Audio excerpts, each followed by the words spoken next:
Hi, Dr. Biology here, and this is the whole video for inheritance, variation and selection. And you can see these individual videos if you wish on my YouTube channel, but I put them all together for this unit into 9 different parts. So please do skip to the bits that you like. Remember, there's lots of exam practice at the end of each unit, and I will be showing you around about, not there, but there I will be showing you at the points when I go through each subtopic of the unit. I hope you find it useful. Please do subscribe, and I will see you soon.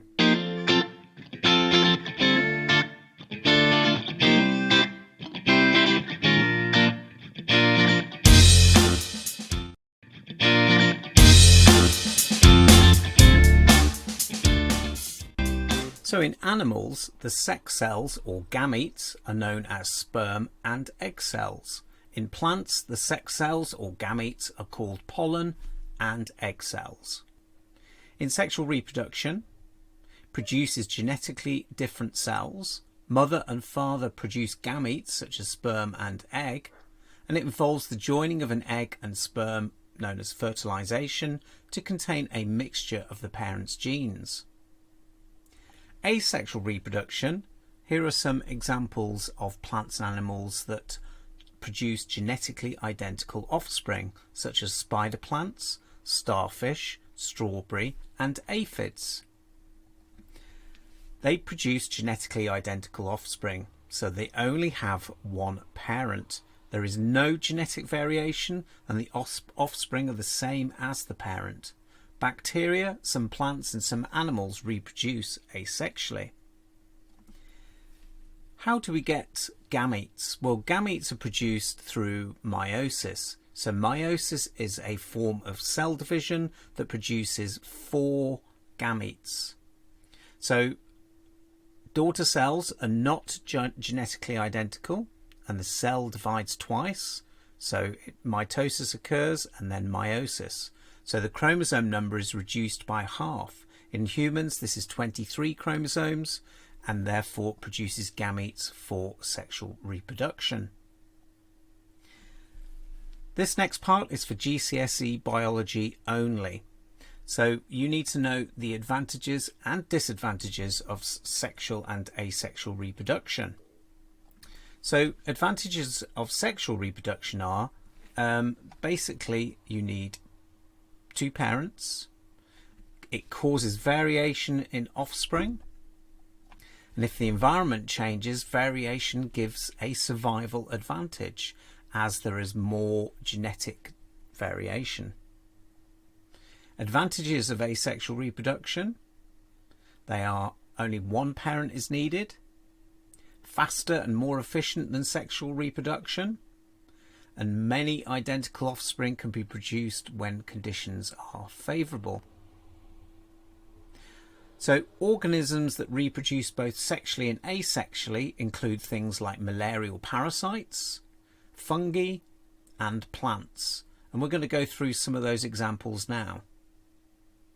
Now in your exam in GCSE biology only, you might be given different life cycles to look at. So you will be given this information and you need to analyse and evaluate. It's worth though learning these basic life cycles. So here we have the malarial parasite, which is a protist called Plasmodium. So you can see that a mosquito bites a human and the parasite is transferred into the human and it travels through the blood into the liver. The protists then asexually reproduce, and when another mosquito bites the parasite, it enters it and then reproduces within the mosquito sexually, forming something called sporozytes. Fungi reproduce asexually and sexually, so they can release spores that can become new fungi, and these are produced both sexually and asexually depending on the changes in the environment. In plants, strawberry plants, they produce runners. So you can see in the diagram runners producing daughter plants, and these are genetically identical to the parent plant, but it can also reproduce sexually by producing flowers and fruit. Daffodils can grow from bulbs, so new bulbs can divide off the main bulb formed by asexual reproduction, and then the flowers are produced, and then it can sexually reproduce, producing seed. Here's a question checkpoint. So what I would like you to do is have a look at these questions, pause the video, see if you can answer them, and then we'll go through the answers. So pause now. So here are the answers. The genetic information from the mother is carried in the eggs, which are made in the ovaries. The genetic information from the father is carried in the sperms, which are made in the testes. In sexual reproduction, offspring are produced that are genetically different from each parent, from either parent. This happens because genetic information from each parent is carried in the gametes, and it's joined together during fertilization to develop into a fetus. In asexual reproduction, genetically identical offspring are produced because no mixing of genetic material takes place. So that is worth 8 marks. Here's a second question. So yet again, please do have a read and then pause. Well, pause, have a read and try and answer. So pause now. Okay, so starfish can split in half. What process produces the starfish offspring? Well, that is asexual reproduction. More cells are produced as the starfish grows more arms. What process will produce more cells in the starfish as they grow? Well, that will be mitosis. The reason it's mitosis is that that is produced for growth and repair, and you're producing genetically identical cells. Here's the next question. So again, I'd like to pause it, have a read and try and answer. So pause now. So C. All the offspring produced are genetically identical. What name is given to genetically identical organisms? That is clones. They are known as clones. Each body cell of the parent starfish contains 44 chromosomes. How many chromosomes are in each body cell of the offspring? Well, it would be the same number, 44, as they are being produced by mitosis, and it's asexual reproduction. Okay, question 3. So again, I'd like to pause, have a read and try and answer these questions. So pause now. Okay, so this diagram shows a strawberry plant, and it shows it grows side shoots on the side, and it says complete the sentences to explain why the new plants will all have the same inherited characteristics as the original parent plant. So A, the new plant is produced by asexual reproduction. B, in this type of reproduction, body cells divide by mitosis. And C, the new plant has the same genes as the parent plant. So this is part 2 of a series of videos on this topic.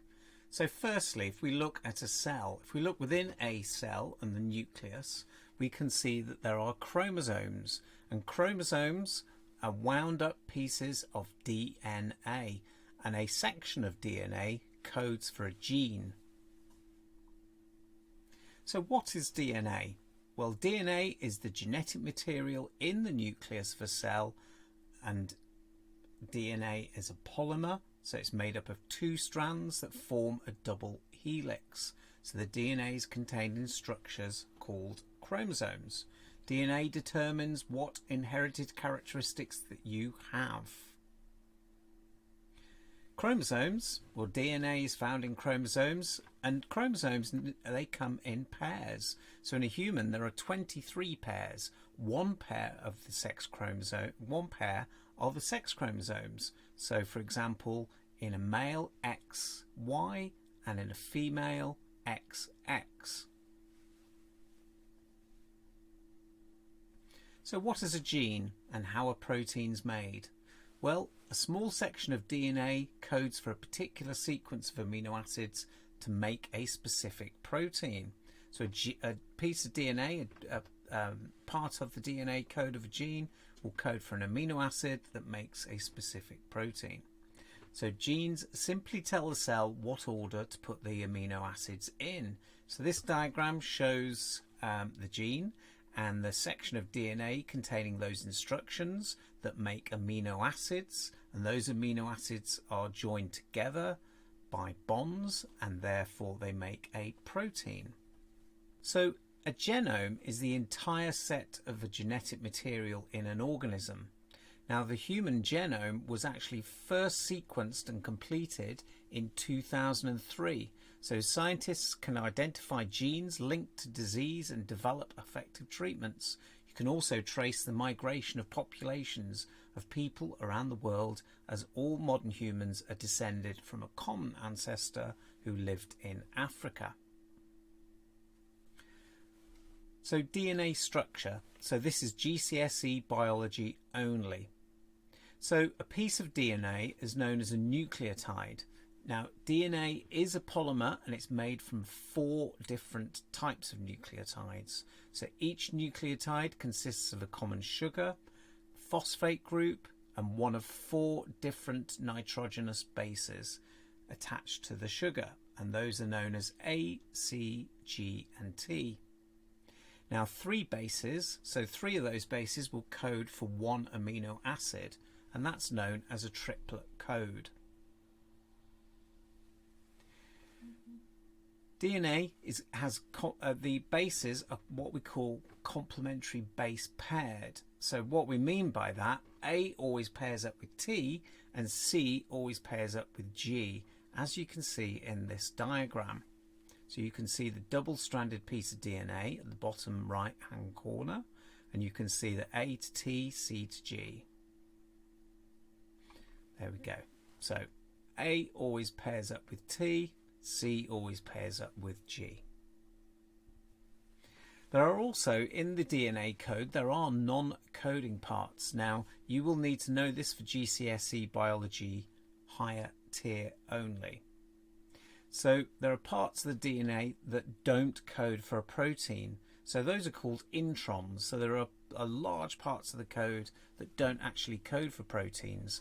Scientists believe that these switch genes on or off, so they can control whether a gene is expressed or a protein is made.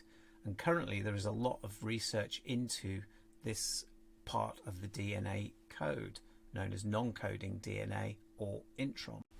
Protein synthesis. This is in GCSE biology higher tier.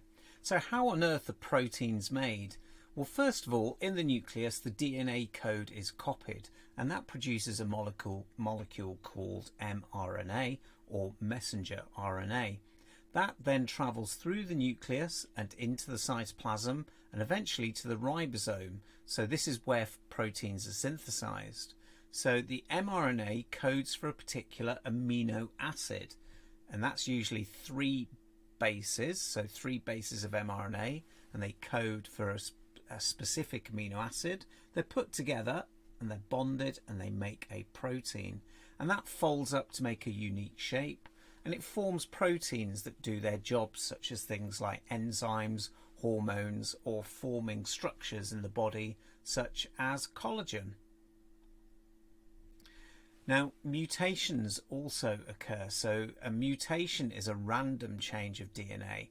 So some mutations can be inherited, others occur randomly. Sometimes substances or types of radiation can increase the rate of mutations.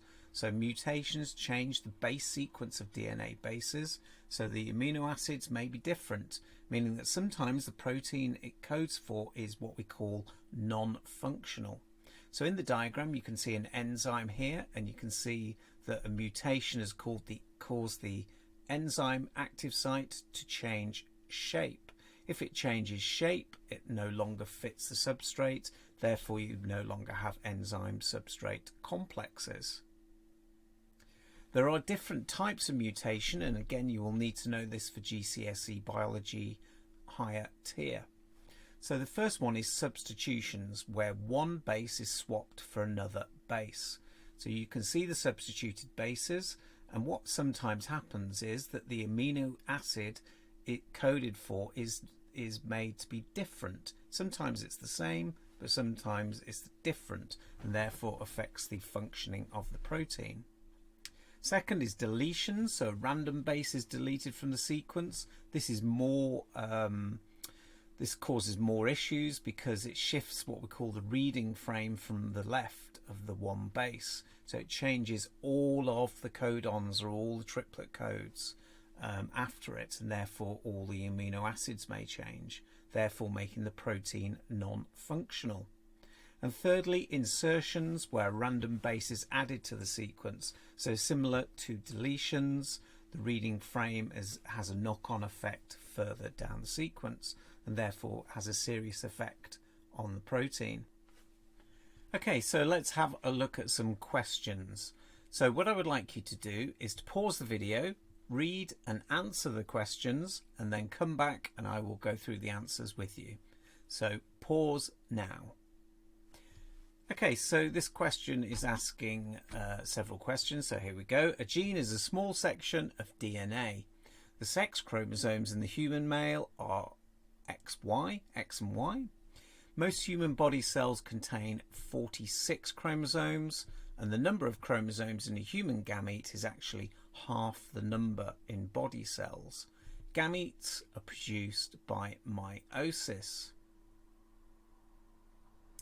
Okay, this question is a bit more difficult, so again, what I would like you to do is to pause, read and answer, and then come back and play the video. Okay, so A, in which part of an animal cell is DNA found? That is the nucleus. The letters A, C, G and T, they are known as bases. One strand of the DNA in the section labelled X contains the following sequence of these compounds. How many amino acids would this section of the DNA code for? Remember, they're in triplet code, so 3 bases, so it would be 4. So there's 12 bases, so 3 times 4. And then last one. Okay, so they code for a sequence of amino acids, or the order of 3 bases, which codes for a protein. So you don't need all of that answer, you just need, if you look at the / that means or. Next question. Okay, this is biology higher tier only. So again, I'd like you to pause, read and answer. Okay, so this is a bit more difficult, this question, so let's look at the answers. So basically, word used to describe a small section of DNA is the gene or allele. In the cell where a protein is synthesized, that's the ribosome.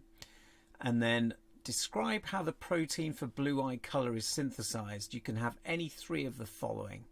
So amino acids make up proteins, or the sequence of amino acids, or bases form a code, or you could say bases work in 3s in a triplet code, and they code for 1 amino acid. D is about mutations, so it asks what would happen to the structure of the protein synthesized by this part of the DNA molecule. So it's asking about, it's looking at the W and X base, so the different wrong amino acid would be coded for. So what might the effect have? Well, this code was for eye color, so you would get a different eye color, or you could say, give an example of a different. So let's have a think. So there are several keywords we need to think about first of all. So a gene, you would have already known that a gene controls different characteristics. Some characteristics are controlled by a single gene, so things like eye color. However, most are controlled by several genes. And then you have alleles. Now alleles, they are 2 versions of every gene. So an allele can be either dominant, which we express as a capital letter, or it can be recessive, which is a small letter. So in this case, capital B is a dominant allele and a lowercase b is recessive.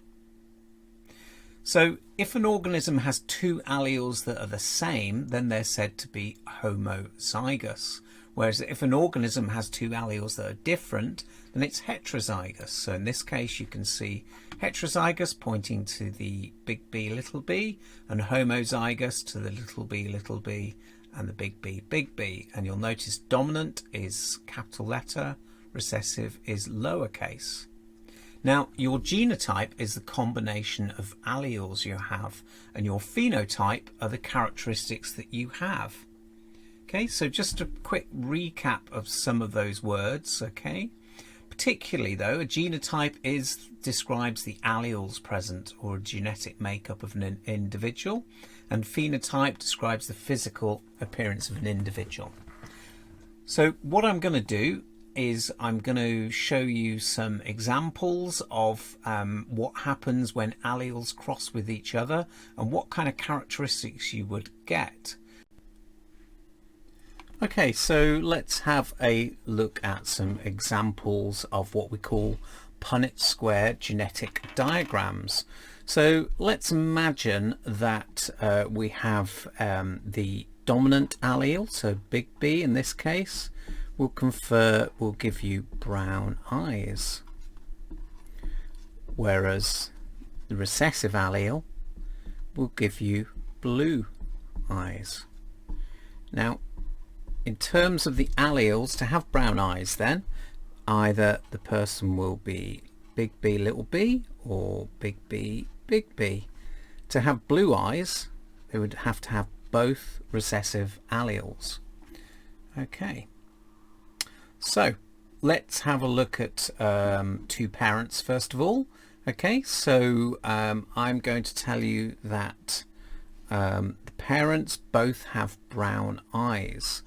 Okay, so let's have a look at the first of all, so the male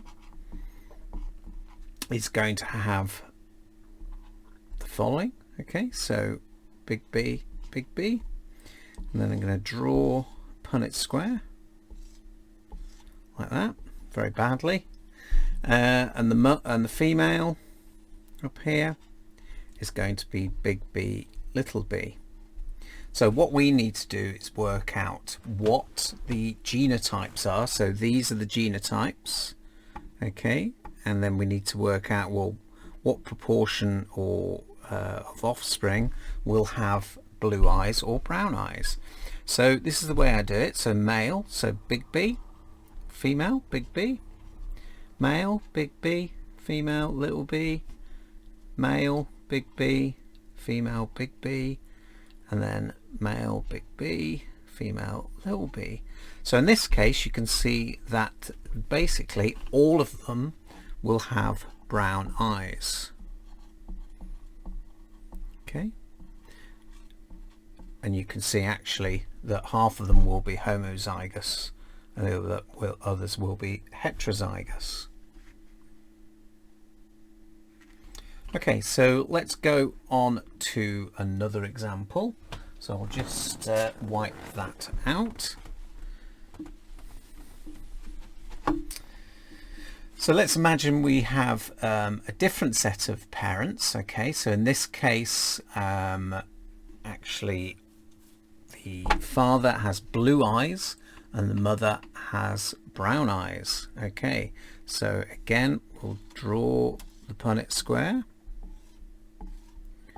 So male, I'm going to make little b because they've got blue eyes, and mother is heterozygous for brown. Okay, so again I always go with the dominant allele first. Okay, so you can see I'm just working out which ones are which, and little b. So in this case the offspring, there's a 50% chance they will have brown or blue eyes. So 50% brown and 50% blue.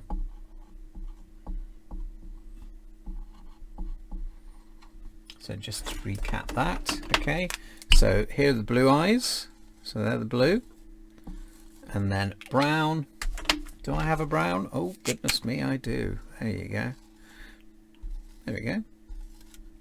Brown eyes. So there we have a Punnett square diagram. Oops. Star-Lord. Star-Lord, this is really bad for you. So we can actually say there's a 1-to-1 ratio. So if you want to put it into ratios, okay, that would be a 1-to-1. Okay, so let's pay homage to Mendel. Okay, so he did a lot of work with pea plants, and in his pea plants he used to look at different characteristics.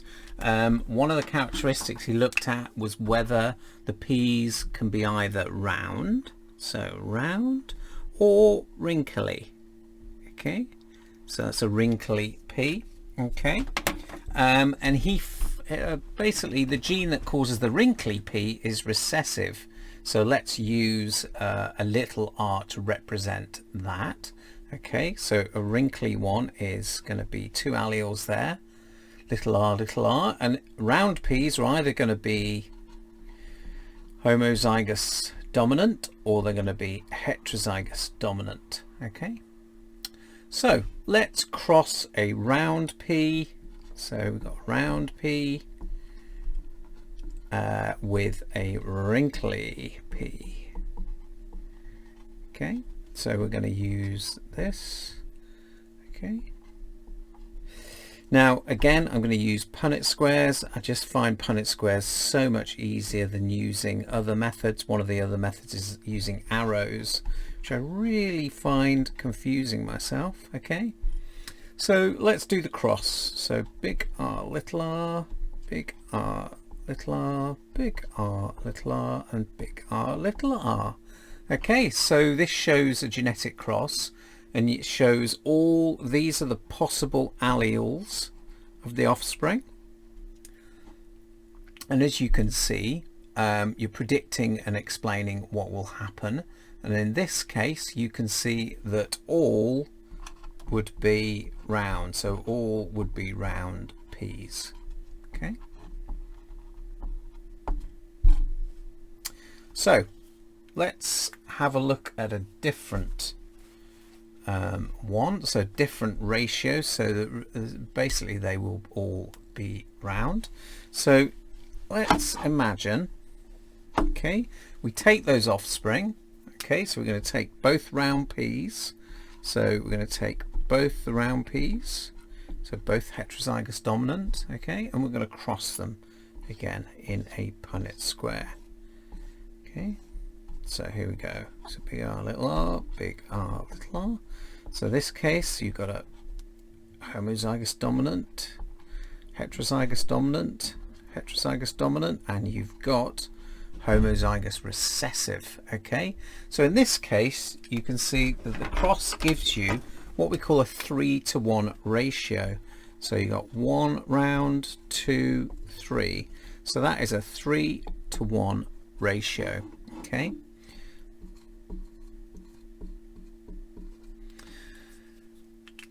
so you're producing well, in terms of round peas, a 3-to-1 ratio of plants producing round peas to plants producing wrinkly peas. So this means there is 1 in 4, or you could say 25%, for example, chance of any new plant being a wrinkly pea. I'll put my teeth back in. Being a wrinkly pea. Okay, so there we go. So these are what we call a probability. These are probabilities. So that is not necessarily what will happen, but these are the chances of something happening. So probabilities is basically they don't say definitely what will happen. Okay, so let's cross now. Let's cross a round pea with a wrinkly pea. Okay, so let's have a look at that one. Okay, so I'm going to go round P with a wrinkly P. So again, Punnett square,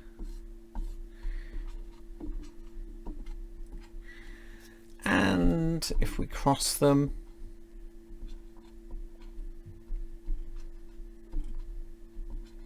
you can now see they're all homozygous dominant. Okay, so all the offspring are heterozygous round, so they're round P's and they're heterozygous. So there's 100%.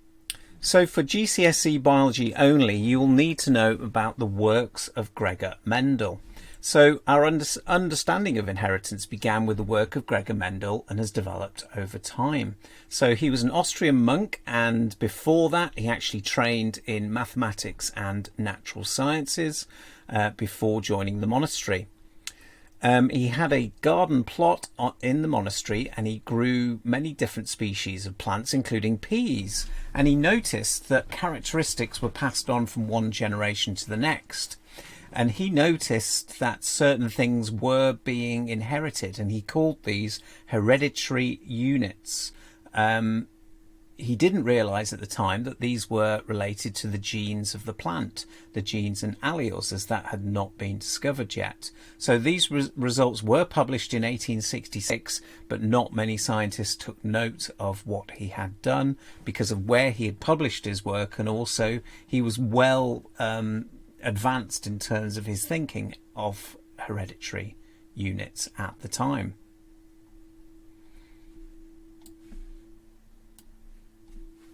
So let's have a look at some of the work of Gregor Mendel. So here we have a cross between a tall and a short plant. So in this first cross, we're going to look at homozygous dominant and recessive alleles. So the tall is capital T, and the short is lowercase t, lowercase t. And as you can see in the Punnett square diagram, all the offspring are going to be tall.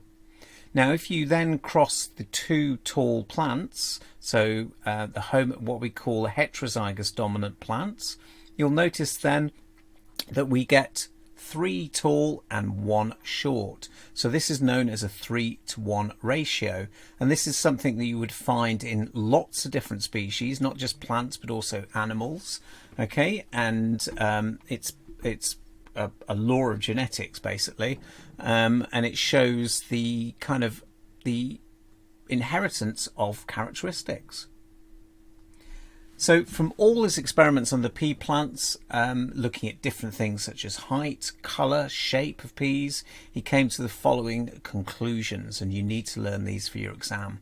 So characteristics in plants are determined by hereditary units. These are passed on to offspring unchanged from both parents, 1 unit from each parent, and units can be dominant or recessive. So if an individual has both types of units, then the dominant characteristic will be expressed. We now find, these days, we now know that hereditary units are genes. So at the time that Gregor Mendel did his work, DNA and chromosomes had not been discovered.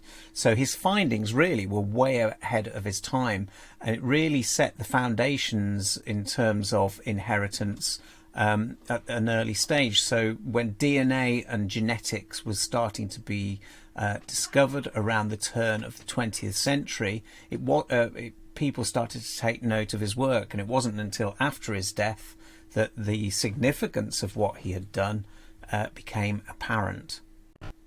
Okay, so we've reached the question checkpoint. What I would like you to do, please, is to have a look at these questions. So you need to pause the video, read them, and then I'd like you to answer them, and then I'm going to go through them. So 3, 2, 1, pause now. Right, so this question, it says, in humans, hair colour is an inherited characteristic. Red hair is caused by a recessive allele. So when does a recessive allele control the development of a characteristic? We're looking at the answers. The correct answer would be when the dominant allele is not present. So you would need 2 recessive alleles for red hair to occur. figure 1 shows the inheritance of hair colour in one family, and you can see a pedigree chart here, and you can see male and female, and you can see that they have brown hair, and then one of the offspring, number 3, has red hair. So it tells you brown hair is caused by a dominant allele, red hair is caused by a recessive allele, and they show you the corresponding letters. So what combination of alleles does person 1 have? Well, if they're producing offspring with both red hair and brown hair, then the person 1 would be heterozygous dominant, which is capital B, lowercase b.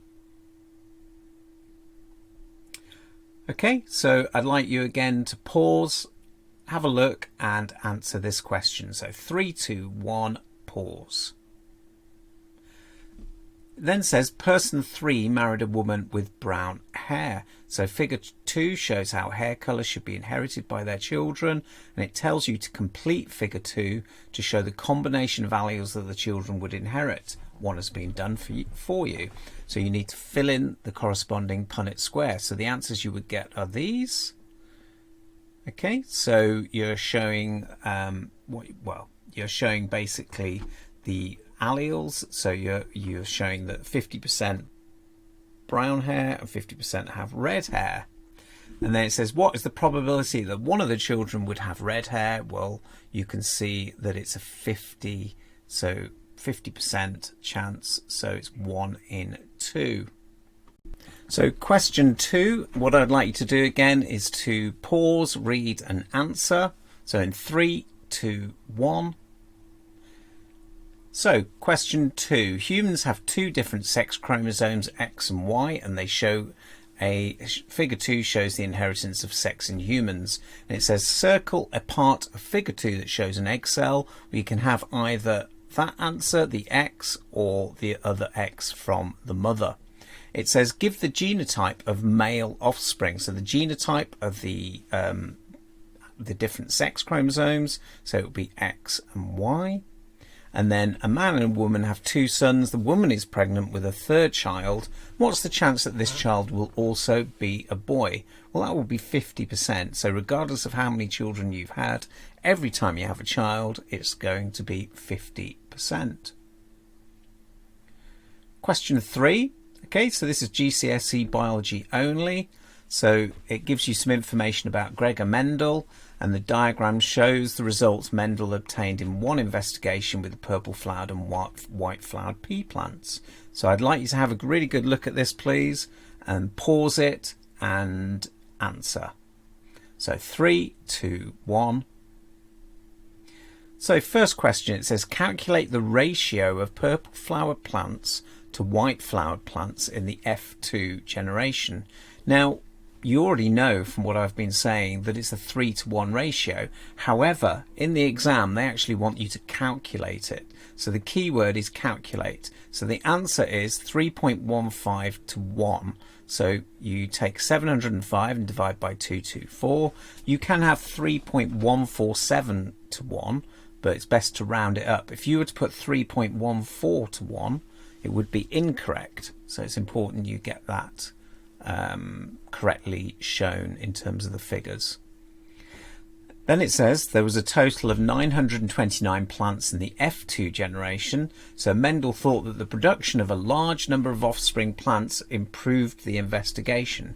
Explain why. Well, there are many different answers here, so you can have any 2 from the following. So first of all, fertilization is random, or you could say it's a chance combinations of alleles and genes.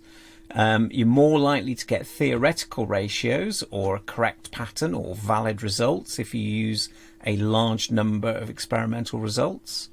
And also, if you have a large sample, anomalies have a limited effect and they can actually be identified in the data. So that's more about working scientifically, that question. Second part of the question, so again I'd like you to pause it, read it and answer it. So pause in 3, 2, 1.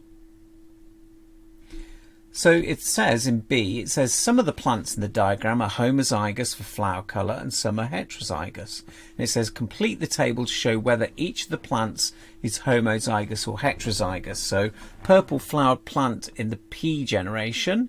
Okay, so you can see that it produces all offspring are purple. Okay, so that's homozygous. White flowered plants in the P generation, again that is homozygous. It's homozygous recessive. And then purple flowered plants in the F1 generation. So let's have a look in the F1. Well, they're a mixture of the two, so it must be heterozygous. It then says draw a genetic diagram. Move myself over there to show how self-pollination of the F1 purple flowered plants produced mainly purple flower offspring in the F2. So if they're heterozygous, using the following symbols, your Punnett square would look like this. So you can see that would tell you will give you 1 mark for the parents, 1 mark for showing Punnett squares, and the 3rd mark is for stipulating which are purple and which are white. So in this case, homozygous dominant and the dominant heterozygous are purple, whereas the homozygous recessive is white. Then it says when he published his work, other scientists at the time did not realize how important it was. Suggests 2 reasons. So any of those reasons. So what I would do is probably pause and have a read of those reasons, but that's a good set of reasons for you to learn. Okay, so that brings us to the end of the question checkpoint. So this is part 4 of a series of videos on this topic, on inheritance, variation and evolution, and we're going to look at inherited disorders in this section. So sometimes genes do mutate, and that's a mutation in the genetic code, and therefore causing which proteins can be coded for, and causing a change in the genetic code. Some can be passed from parent to child, therefore they are inherited, but some cause few problems, so things like colour blindness, for example, but others can be fatal. Now, for your specification with AQA, you need to know specifically about 2 genetic disorders, which is cystic fibrosis and polydactyly. So cystic fibrosis, so the exam will expect you to know what is it and how is it treated, and also then about the genetics behind it. So it is an inherited disorder of cell membranes that mainly affects the lungs and digestive system. So they become clogged with thick, sticky mucus. And over many years, the lungs can be increasingly damaged by infections, for example, and other problems. So they eventually can stop working. It's mainly treated with physiotherapy and antibiotics to help the lungs keep clear of mucus. Enzymes are used to replace the ones that the pancreas cannot produce, and also to thin the mucus. And there is still no cure for this disorder. It's caused by a recessive allele. So a child has to inherit 2 copies of this faulty gene from their parents, one from their mother and one from their father.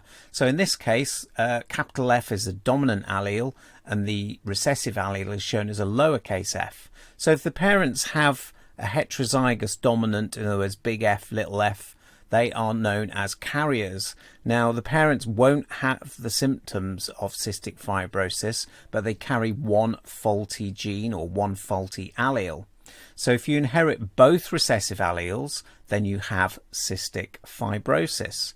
As you can see, if your mother and father are carriers, there's a 1 in 4 or 25% chance that any offspring that they will have cystic fibrosis. And conversely, there's a 1 in 2 chance that they will be carriers, and a 1 in 4 chance that they will not be carriers and not have cystic fibrosis. Polydactyly is an inherited disorder in which a person has extra fingers or toes. So sometimes the extra digits can be removed by surgery, usually at a young age, or if they don't cause a medical issue, they will be left. It's caused by a dominant allele of a mutated gene. So this means it can be passed on by just one allele from one parent if they have the disorder. So in this example, in this Punnett square example, you can see the mother is unaffected, but the father has the condition because they have one dominant allele. So you can see that there's a 50% chance of having the disorder and 50% chance are unaffected. Now, sometimes in the exam, they will show you things like this, which is a family tree. So these can trace genetic characteristics through a family tree. And you can see from here that the initial parents, John and Susan. So Susan is a carrier, and you can see their offspring. So Mark, Caroline and Phil. Caroline is unaffected, whereas Mark and Phil are carriers. Now, then you can see that Phil gets together with Eve, and they're both carriers. So the question is, what's the chances of their new baby having cystic fibrosis? Okay, so as we said, the allele for cystic fibrosis isn't dominant, as many of the offspring are carriers. So you need the recessive allele, one recessive allele to be the carrier. But even Phil are carriers, so the new baby has a 1 in 4 or 25% chance of any of their offspring having cystic fibrosis. So the new baby has a 25% chance of having cystic fibrosis. So you can see how they're useful for predicting genetic characteristics. Not just genetic disorders, but many different types of characteristics. Okay, so genetic testing. So genetic testing involves the analysis of a person's DNA to see if they carry alleles that cause genetic disorders. And it can be done at any stage in a person's life, but usually it's done at an early stage in the pregnancy. Now, one of my top tips here is that in the exam, you will be given plenty of information to analyse and evaluate. So you wouldn't be expected to remember everything that is in these diagrams. You might be expected to know some of the facts that I'm giving you, but I will be showing you later some exam questions where you need to analyse and evaluate information. So the first type of procedure is amniocentesis. So this happens at 15 to 16 weeks of pregnancy. Fluid is removed from around the developing fetus, and these contain cells that are used for genetic screening. So what they'll be doing is looking for genetic disorder, and then deciding whether the baby needs to go to full term or not. One of the main risks of this is miscarriage, so in the first 23 weeks of the pregnancy. So this is estimated to occur in 0.5 to 1% of women who have amniocentesis. The second stage is chorionic villus sampling. Luckily, you don't need to remember the full word for that. If you just remember CVS, that is completely fine. So it's at 10 to 12 weeks of pregnancy, a bit earlier, and you can take samples of embryonic cells from the placenta. And again, the risks are miscarriage and also the same kind of risks of having CVS as in amniocentesis. Okay, so embryos produced by IVF. So some couples will go for in vitro fertilization. So this is where an egg is removed from the mother and then sperm is added in a petri dish. And then embryos are produced outside the mother, and these are tested before they're implanted back into the mother. So the advantage of that is there's no risk of miscarriage as a healthy embryo is implanted. There are many arguments for and against these procedures, and in your exam you will be given information to evaluate. Now, it might be worthwhile learning some arguments for and against genetic testing that will help you, but obviously if they say use the information, then you can use that information and maybe add some of your own information. So arguments for genetic testing are that it will help stop people suffering from genetic disorders. Also, treating disorders does cost the government a lot of money, and there are laws to protect unborn babies. Now, the arguments against are that collecting cells from a fetus can cause a miscarriage, screening is very expensive, It does imply that people with genetic problems are undesirable, and it could also give rise to people having too much choice. In other words, something called designer babies. So choosing not just those babies that don't have disorders, but babies with certain characteristics. And that's not really seen as a positive thing in society.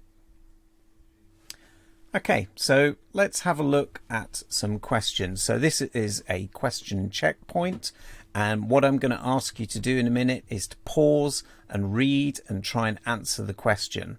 Okay, so you can pause in 3, 2, 1. Okay, so this first question is for foundations here, and you can see that it says draw a ring around the correct answer to complete each sentence, and it asks you the allele for cystic fibrosis. So this will be from your knowledge, and the answer is recessive allele. Mr. and Mrs. Brown are both what? Well, they don't have cystic fibrosis, but they have a child with cystic fibrosis, so they must be carriers. Then it shows how the diagram shows how the allele for cystic fibrosis is inherited by Mr. and Mrs. Brown's children. It says give the number of one person in the diagram who has cystic fibrosis. So you can see that the two recessive alleles are little n and little n, so that must be number 6. The chance that Mr. and Mrs. Brown's next child will have cystic fibrosis, well, it's the same as their first child, so it will be 1 in 4, or you could have 25% or 0.25. Second part of the question, again, this is a foundation tier, but also might be used in higher tier. They give you lots of information about genetic counselling, and they show you some what they do in terms of testing the embryo. And it says, the question says, use the information to suggest one advantage and one disadvantage of screening embryos in this way. So I'd like you to read it, I'd like you to pause and then try and answer. So 3, 2, 1. So looking at the information, the advantages are that they can detect cystic fibrosis at an early stage. A disadvantage is that some embryos may be destroyed or damaged, or it's going to increase the risk of miscarriage. Question 2 is about polydactyly, and it tells you that it's caused by a dominant allele, and it shows a man with polydactyly and he has an extra finger on each hand. The man's mother also has polydactyly, but his father does not. So I'd like you to read the question and pause and have a go at it. Okay, so 3, 2, 1.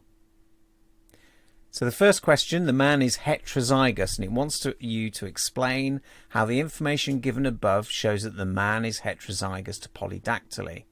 Well, the fact is it's 3 marks, so you've got to say that firstly, the man inherited the PD allele from the mother. The man has normal recessive allele from the father because the father doesn't have it. Okay, so the father does not have the PD allele, so that's why it's heterozygous. And then it says the man marries a woman who does not have polydactyly. What is the probability that their first child will have polydactyly? Well, you could draw out a Punnett square diagram at this stage, okay, but usually, all right, when they don't have it or they do have it, it's always a 50% chance. So you can have either 0.5 or 1 in 2 or 1 to 1 or 50%. So this question is definitely a higher tier question, and it's a 15-mark question as well, so we'll go through it together. So first of all, I'd like you to have a look at this question, and it talks about CRAM. So CRAM is an inherited condition. Now, as you've noticed, I haven't told you anything about this inherited condition, so sometimes they may give you conditions you've never heard of, and you need to look at the information very carefully. And the key bit of information there is that CRAM is caused by a recessive allele, lowercase n, and the allele for normal health is capital N. So have a look at it, and I'd like you to try and answer those questions. So pause in 3, 2, 1. So let's look at the question. So the allele, so question A, sorry. What is an allele? So straightforward, it just wants some information on recall. So it's a different form of the same gene or of a gene. What does recessive mean? Well, it's not expressed if a dominant allele is present, or you could say it will be expressed if both alleles are recessive, homozygous, for example.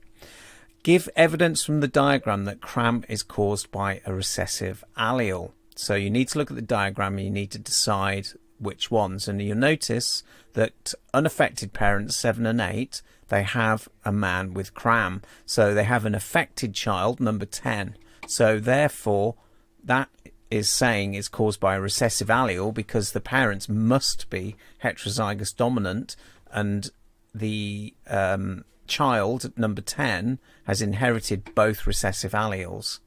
Person 2 is a homozygous for cram. What does homozygous mean? Well, homozygous means that the two alleles are the same. So let's look at the second part of the question. So again, I'd like you to have a really good look at this. I'm going to tell you that C, you will have to draw a Punnett square diagram. So it says draw a genetic diagram to explain your answer. So pause in 3, 2, 1. So it says none of the person's two's children have cram. Explain why. Well, it's because they've inherited the dominant N. So all are heterozygous dominant. Person 7 and 8 want to have another child. So if you remember, if I just show you, I just go back, they have normal health, they have recessive, they have heterozygous dominant, so they have a dominant and a recessive allele. Okay, so what is the probability that this child will have cram? So draw a genetic diagram. So here we go. So I've drawn the genetic diagram, so you can see the parents there and you can see the offspring. And the probability is 0.25, and I'll show you why. Because basically this is the person, so it wants the probability. So probability is shown in decimals, which is 0.25. So you can't show it as a ratio, for example. Right, this question is a bit more involved, and they give, as I said, they give you lots of information about different types of genetic screening. All right, and then they say the question is evaluate the benefits of these two methods. All right, so you need to look at the benefits of both methods and then include a conclusion to your evaluation. So again, I'm going to ask you to pause and have a go. So pause in 3, 2, 1. Right, so it's quite an involved answer here. Okay, so pro PGD there's lots of answers here. You don't need all of these answers. So less chance of miscarriage, doesn't involve abortion, higher chance of unaffected children, provides embryos for research, so that's pre-implantation. CVS, PGD may destroy some embryos, okay, so there are some problems of PGD. Pro CVS means that there's a lower incidence of false positives and basically a less financial cost, and then you've got to relate it to your argument, okay? And it says you must have at least 1 point from each technique for maximum marks.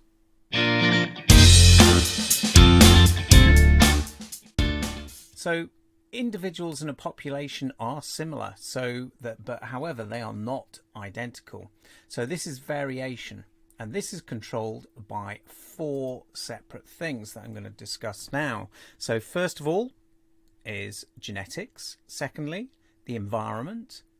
Thirdly, both the genes and the environment. And fourthly, about mutations. So genetic variation. So this is when we inherit features from each parent's DNA and it's passed on from their gametes. So you inherit genes and different alleles that cause variation. So here are some examples. So for example, blood group, skin colour and eye colour. Environmental variation. So characteristics of animal and plant species are affected by such factors as climate, diet, accidents, their culture, their lifestyle, for example. So if you eat too much, you will become heavier. If you eat too little, you will become lighter. So also environmental variation. Here's an example of a tattoo. In plants, the shade, if you're in the shade of a big tree, if you're a small sapling tree, you won't grow as fast. Now, many characteristics are controlled by both genetics and the environment. So things like body weight, height, condition of your teeth, academic or athletic ability, they can be a combination of both. So for example, your height, there might be a genetic element in terms of what you inherit from your parents, but also your diet will have a great effect on your growth rates. Athletic ability as well, some of it will be genetic, related to the your muscle content and your stamina, but also related to your training as well. And then lastly, things like academic ability, again, can be changed through your life, through your environment. It's important to remember, as part of the major part of variation are mutations, and we've discussed that in an earlier video. So a gene can mutate, so usually it's a random change in your DNA, and this can produce a genetic variant. So this may lead to changes in proteins that are coded for. So most of these have little or no effect. Some have small influences, and occasionally they can have dramatic effects, as we have seen when we looked at inherited disorders. Okay, so here's a little task for you to have a go at. As it says, I'd like you to find the different variations of species in the paragraph, and you can highlight them. So what you could do is just maybe write them down and then highlight whether they're inherited, environmental, or both. So I'd like you to pause the video now. Okay, so let's look at the answers. So as you can see, as it says, on a visit to the zoo, a student saw, and this is inherited, lots of different types of big cat. In the Pride of the Lions, the males had a mane, but the females didn't. Will that be inherited? There was one lion with a big scar on its face. That would be environmental. Some of the lions were a little overweight. That would be both. And then all the tigers had stripes, whilst the leopard had spots. That would be inherited. And then some of the leopards were larger than others, and that will be both genetic and environmental factors. So let's go on and have a look at some exam questions. Okay, so we're at a question checkpoint. What I'd like you to do is to pause this video, read the question and try and answer it. So pause now. So this question is about variation and genes, the environment, and a combination of both. And it says, what is the cause of each variation in the table below? So if we look at brown eyes, so brown eyes will be genes only. Light brown skin colour, that will be both the genes and the environment. So for example, you could go on holiday and get a suntan. Short hair would be the environment only, because you can cut your hair. So the second question is about peas grown in pods on pea plants. So again, I'd like you to have a read and then try and answer the question. So pause now. So sometimes when they talk about variation, they will put it into other units of work.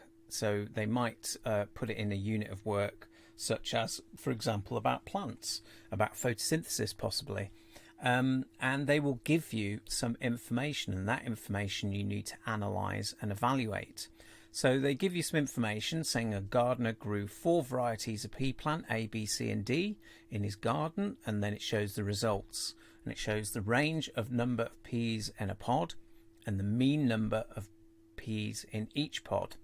So question A, give one environmental factor and then one other factor that might affect the number of peas in a pod. So there are plenty of answers for this question. So environmental factor, any one of these will do. So light, water, rain, temperature, minerals, nutrients or space. So other factor, it could be genetic. Okay, so genetic inheritance, or it could be related to competition. So for example, predation and disease. And then B, the gardener thinks that he will get the largest mass of peas from his garden if he grows variety D. Why is the gardener not correct? Suggest one reason. Well, you need to look at the results. Now, the results, if you just looked at those results, you would probably say, yeah, that is correct. But there are certain things that they're not telling you, and they're not telling you the mass of each pea. So the mass of the crop depends on the number of pods and the size or mass of each pea. Okay, this next question, again, I'd like you to pause and read it and answer it, please. Okay, so this question was based on meiosis, actually, and mitosis, and this is only part of the actual question. So it says, explain why the foal will look similar to its parents, because genes or DNA are passed from the parents. And why will it not be identical? Well, genes or alleles may be different, or there might be an environmental difference, or there may have been a mutation.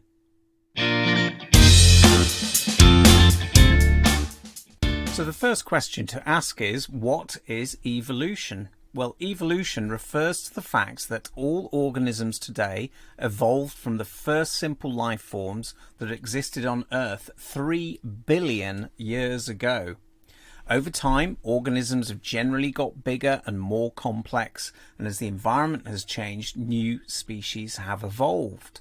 Now, what we need to think about is, well, how has that process of evolution occurred? So there are many different theories of evolution, but one of the main theories and the most important theory comes from this man here, who is Charles Darwin, who was born in 1809 and 1882, and he came up with the theory of natural selection. He came up with that idea over many years of observation and experiments, and one of the main observations he made was when he was a young man. He went on a voyage. In this voyage he was employed as the on-board naturalist, and it was a 5-year voyage, and he spent many years around South America, and particularly the Galapagos Islands. Now, the Galapagos Islands are a set of islands off the coast of South America, particularly Ecuador. The Galapagos Islands, over time, people believe that it has moved away from the mainland, so it got separated from the mainland, and there were some common ancestors there. So there are some species that are similar to what you can find in South America and on the Galapagos Islands. However, there are species that seem to have adapted depending on where they live, so which island that they live on. Now, Darwin noticed that there are many differences between different species on different islands, and he noticed, for example, in the finch family of birds, he noticed, for example, here, finch number 1 had a thick set bill, and that allowed it to crack nuts, and that was on one of the islands, whereas another island you'd have a similar finch, number 4, with a very thin beak and able to go into nooks and crannies and to eat insects. So that got him thinking, well, how on earth did these changes develop? How did the finch have a common ancestor and become adapted to their environments? He also looked at things like tortoises. He did a lot of work as well when he was back home in terms of work on earthworms and other species at the time. So if you would like to know a tiny bit more about Charles Darwin and his life, then please type in Google search or check in Dr. Biology for Charles Darwin top 3 reasons, and he's in as one of my greatest biologists. So let's talk about his main theory. So his main theory was of natural selection.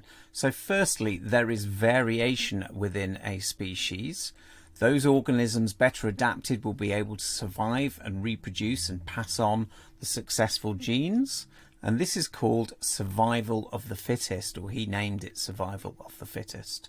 Beneficial characteristics become more common in the population, and the species changes and it evolves.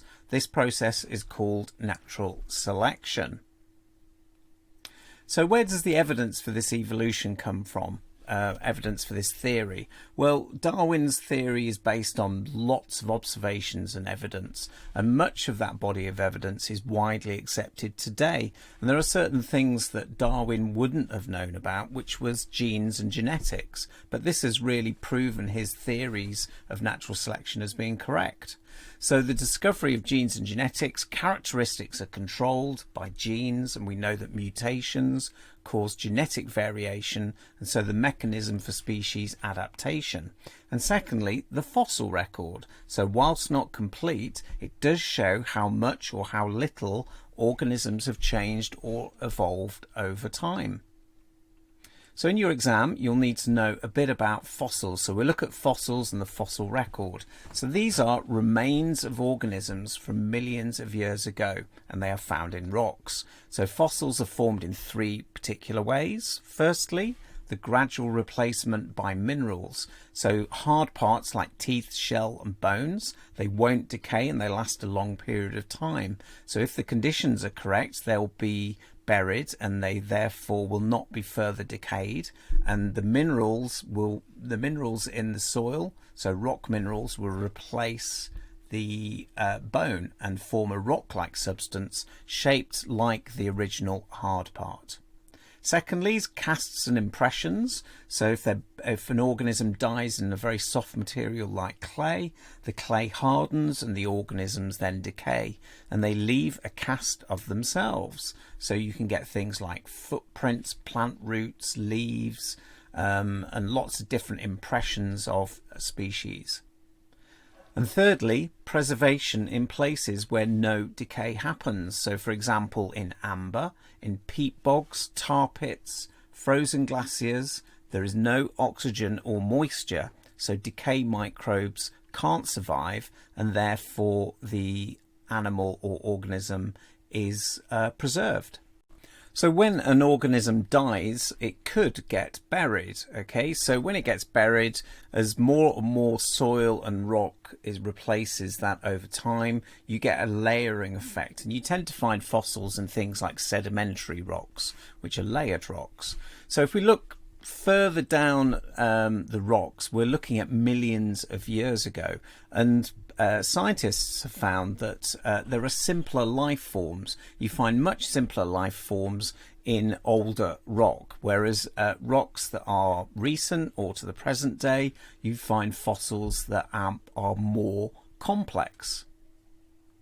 So, however, the fossil record is not a complete record, and this is due to several reasons. So firstly, many early life forms were soft-bodied, so things like jellyfish, algae, bacteria, so therefore they would not have left a trace. Secondly, the majority of fossils will have been destroyed by geological activity, including the things like formations of mountains, erosion, volcanoes and earthquakes. And thirdly, when an organism dies, the conditions weren't right, okay? So there might have been rapid decay or destruction of the bones or the teeth or the hard parts of the fossil. And then lastly, many fossils are still to be found. So whilst the fossil record is not complete, it may be more complete in the future. It's really important to understand that extinction has occurred over the life of species on this planet. Scientists believe that there have been at least 6 major extinction events. So extinction is when no individuals of a species remain. So the fossil record contains many species that don't exist anymore. And this is due to different factors. These include environment changes quickly. So, for example, there might be an ice age or there might be global warming. Secondly, you've got new predators that have evolved and adapted, and therefore they wipe out a species. You might have new diseases forming. They may not be able to compete with other species that are more well adapted for food, and therefore they can become extinct. And also a catastrophic event. This next section is for GCSE biology only, and we need to look a bit more behind the theories of evolution. because, as I stated earlier, there were lots of different ideas about evolution in the 19th century and beyond. So obviously you can see, look at this timeline, and you can see that Darwin published his famous book on the origin of species in 1859, but many people before him had had some ideas about evolution. One of the key things you need to understand is about the ideas of Jean-Baptiste Lamarck, or Lamarck, and he mainly based his ideas on that changes occur in an organism during its lifetime can be inherited by its offspring. So he called this what we call an acquired characteristic. So he used the idea of a giraffe, and he said that the original short-necked ancestor would have to stretch their necks to get higher up on the tree to get the food.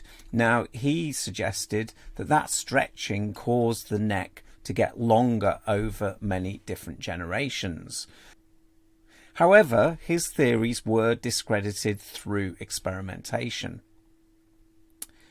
Now, Darwin, he published his ideas on the origin of species in 1859. Before that, it took him a long period of time to publish, and he wasn't going to publish until he received a letter from Alfred Russel Wallace, who was another scientist who had a very similar ideas to his.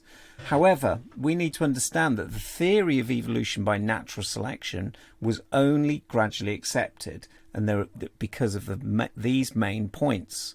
So first of all, the theory did challenge the idea at the time that God made all of the animals and plants that live on Earth. That's known as creationism.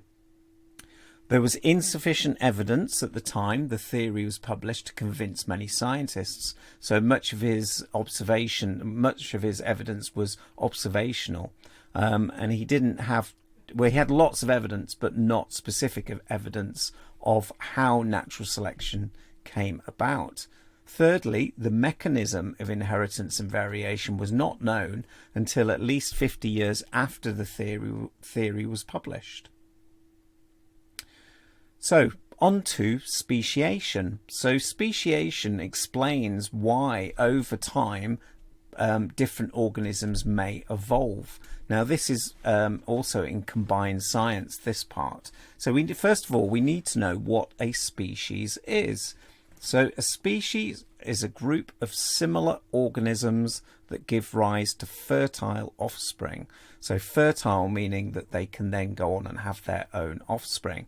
Now, the example I've given here is not showing different species. So mule is not a different species, and I'll explain to you why. So you can see the horse and the donkey, and you can see that they have different amounts of chromosomes. So horse has 64 and the donkey has 62. So if they have gametes, there's 32 and 31, and that would give for the mule would be 63 chromosomes. So that means that the mule is infertile. So in the explanation of what a species is, a mule is not a separate species. So speciation happens when populations of the same species change enough to become reproductively isolated. So this means they can't interbreed to produce fertile offspring. So over time, a species will develop because of isolation from similar organisms. This next section is just for GCSE biology. So you will need to know a bit more about speciation and also about this other biologist or naturalist at the time, Alfred Russel Wallace. He did independently propose the theory of evolution by natural selection. He actually sent some letters to Darwin and actually worked closely with Darwin in terms of developing those ideas. But he is also best known for his work, particularly on warning colours in mainly butterflies. So he looked at what we call mimicry and also speciation. So what are the mechanisms of speciation? Well, for GCSE biology, you'll need to know what these are. And as it says here, populations of the same species can become isolated by a physical barrier. They can also get isolated by other types of barriers, but in this case floods, earthquakes or mountains. And as you can see in the diagram, you can get the development of different adaptations to their new environments, and over time through mutations and natural selection you get the development of a new species. And you'll know that they're different because even though they may look similar, they cannot produce fertile offspring, therefore they are different species. Okay, so let's have a look at some questions. So we're on a question checkpoint. There are quite a few questions in this section of work, so I'm going to go through a variety of questions with you. So again, as normal, I'd like you to pause, read and answer the questions, and then we'll go through them. So pause in 3, 2, 1. Okay, so fossils, they give evidence about organisms that lived a long time ago. Scientists have found very few fossils of the earliest life forms. Give one reason why, when there are many different reasons. So you could have mentioned that they were soft-bodied, or they lacked hard parts. Maybe they were eaten or decayed or destroyed, or even very small or buried deep. You could have had any of those answers. B says, suggest how the fossil in the photograph above was formed. Well, the fish would have been buried in sediment, sand or mud. Only the soft parts decayed, and therefore mineralization would occur, or you could say that the hard parts turn to stone.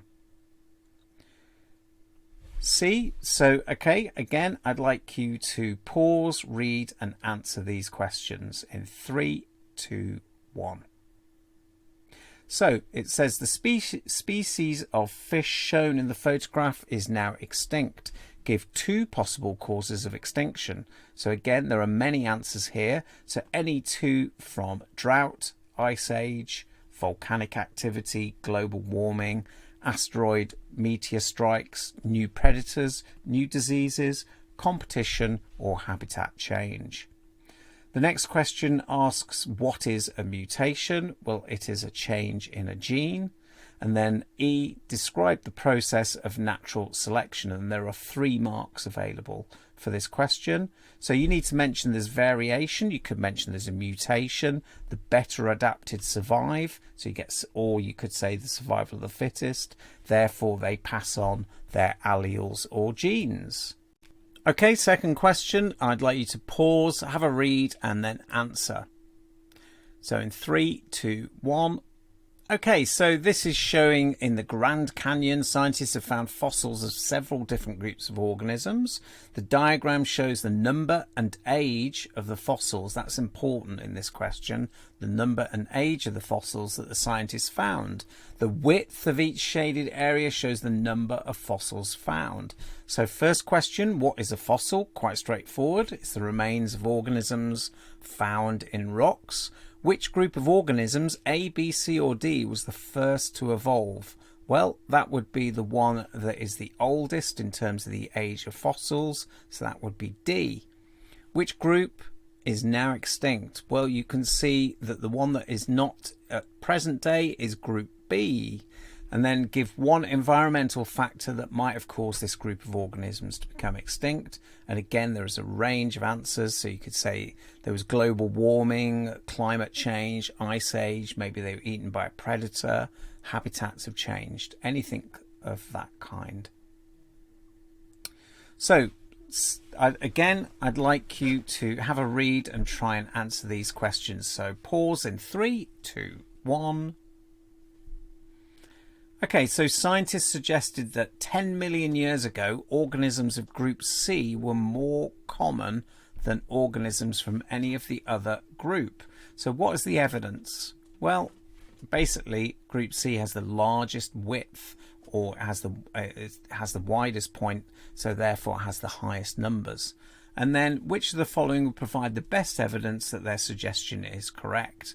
Well, basically, in terms of if they've evolved from a common ancestor, it would be that members of the group have similar physical characteristics. This question is a bit more involved. This is a higher tier question. And again, I'd like you to read it and pause and have a go. So in 3, 2, 1. So as you can see, they give you some information, and many of these types of exam questions on evolution, they will give you information you have never seen before. So they'll expect you to describe what you might be seeing. So they give you plenty of information, but it's really important to read the information.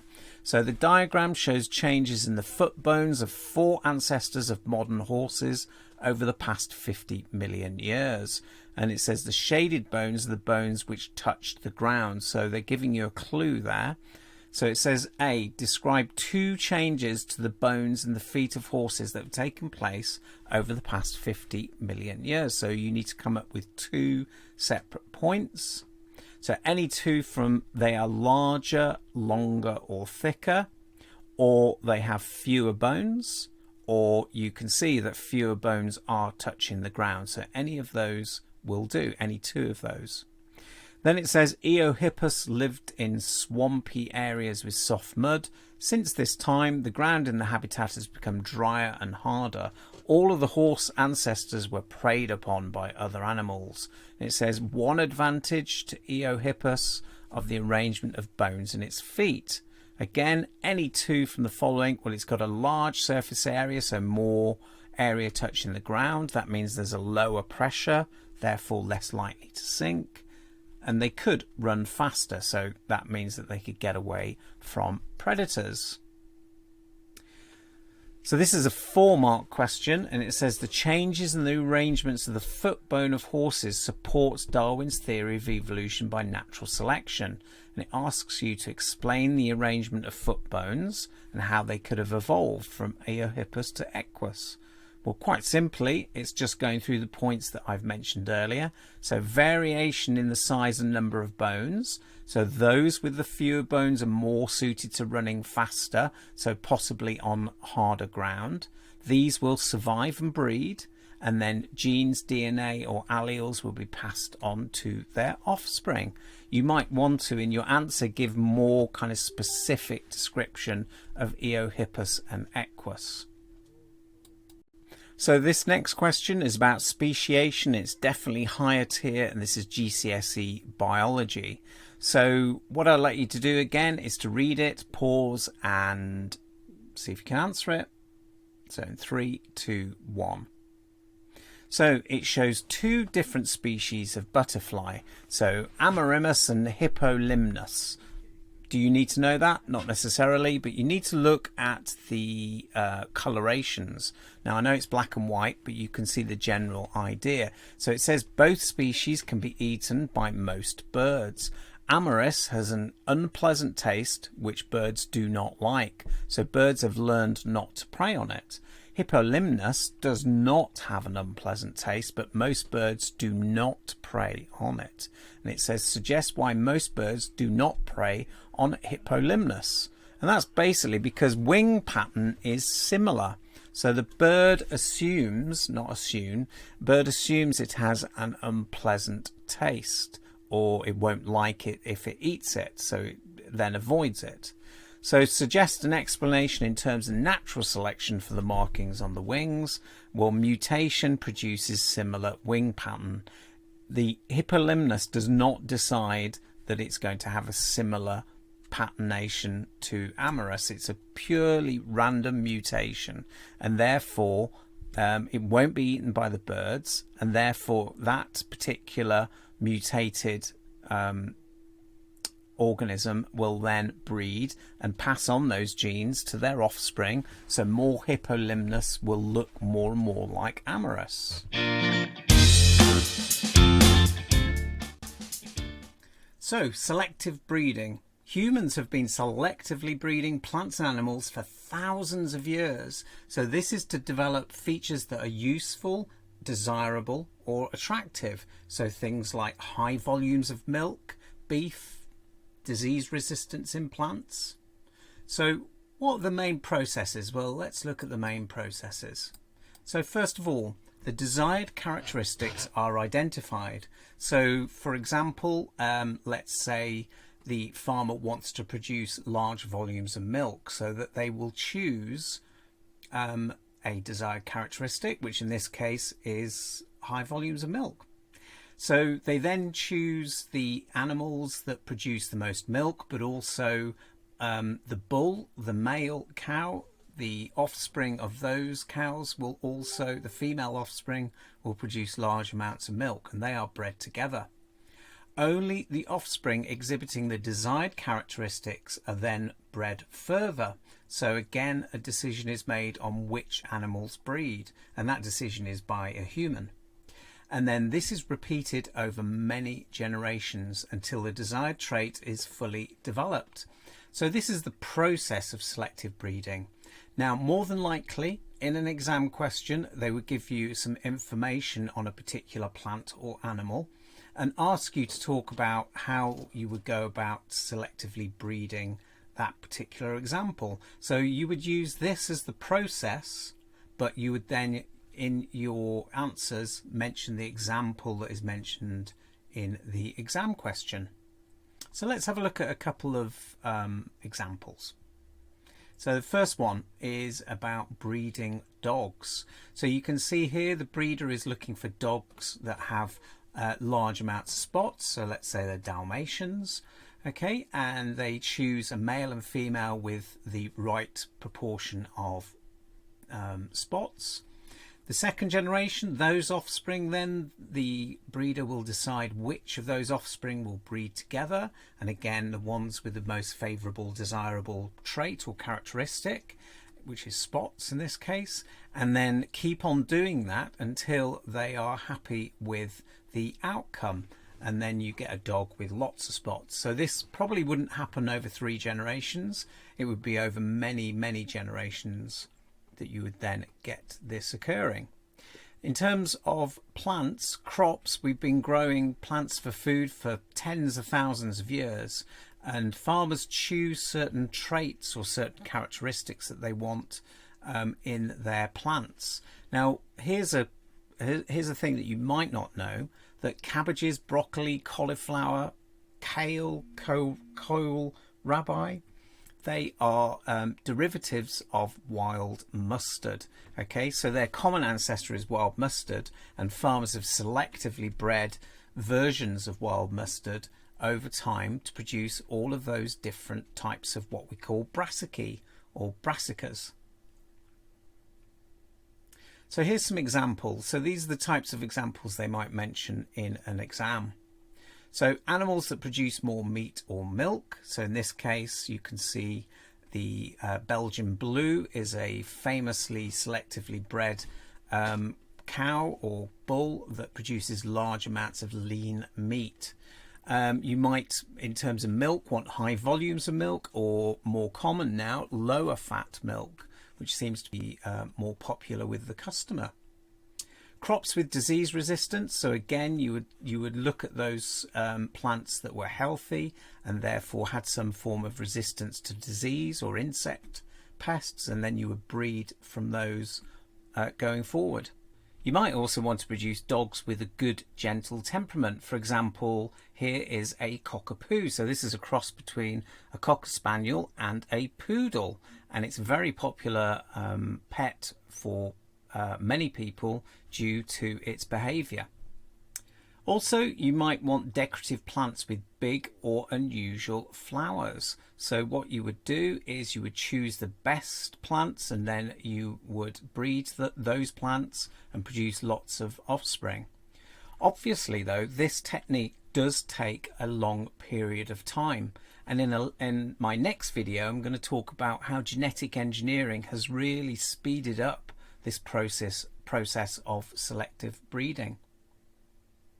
So what are the advantages and disadvantages of selective breeding? Now, you will be given lots of information probably in an exam question. I'm going to go through some exam questions in a minute, but the key advantages are that you can breed together individuals with the best characteristics. So if you're a farmer, that means that you can maximize your yield, that means the amount that you produce, and also you can maximize your profits. Animals can produce lots of milk and meat, And crops are resistant to disease, so therefore growing very well and healthily. And also dogs with a gentle nature and big flowers. Now the key disadvantages though is that it can lead to inbreeding. So that means if you breed things that are closely related genetically, then it can lead to genetic defects. Inbreeding does make organisms similar genetically, and so if a disease was to come about, then the disease could wipe out large populations of selectively bred animals or plants. Okay, so here we are, we're on a question checkpoint. So as normal, what I would like you to do is to pause, have a go at the question, and then come back. So we'll pause in 3, 2, 1.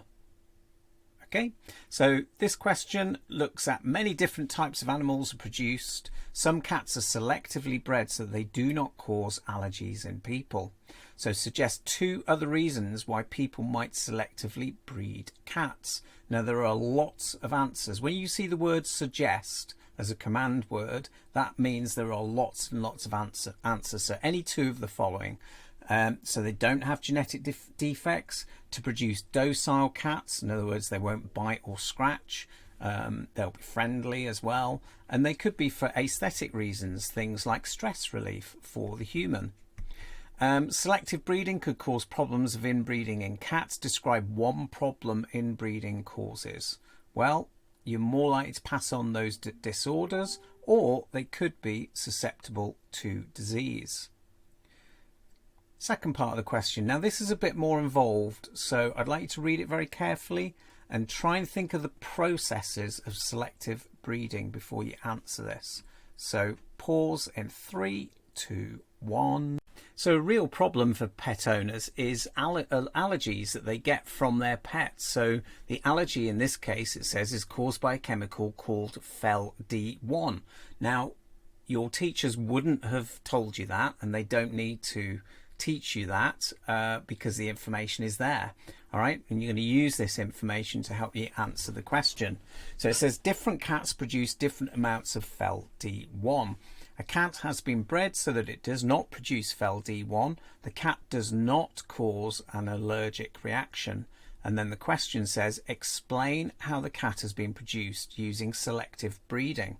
And there are whole 4 marks here. So the key things is remember the process and explain using the information they've given you. So the kind of answers you're going to think about are these. So the process, so the parents with the desired characteristics are selected.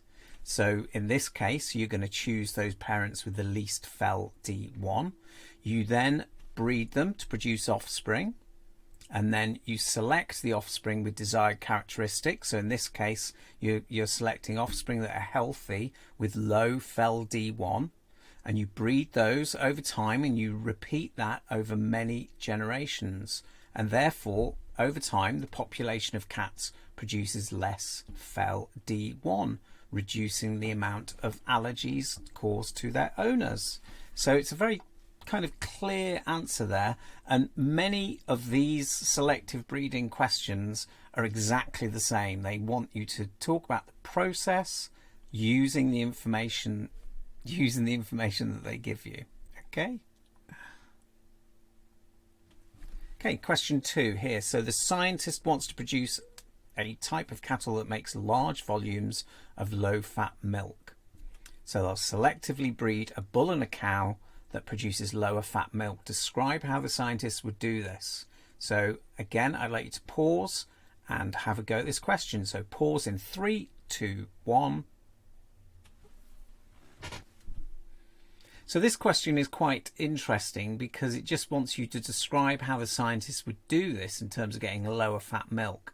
Now you need to remember that a bull is a male and a cow is a female. Many people answering this question tend to talk about cows breeding together, but they don't breed together. It is a bull and a cow. So these are the kind of ideas you need to think about. So first of all, you need to find a female with low fat milk and highest yields, so that produces large volumes of low fat milk. But then you breed it with a male bull whose female offspring have high milk yield. You wouldn't just breed with any bull. You would have a bull that produces offspring that is producing high milk yield and low fat milk.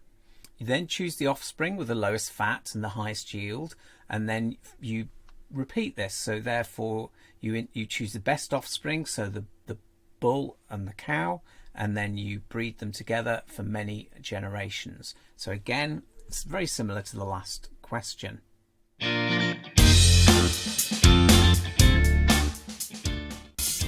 So the first thing to talk about is the fact that in this section of work there is quite a lot of detailed content, and therefore in the exam they will give you plenty of information for you to analyse. So they'll give you lots of tables of data and information, written information, to evaluate and give your answers.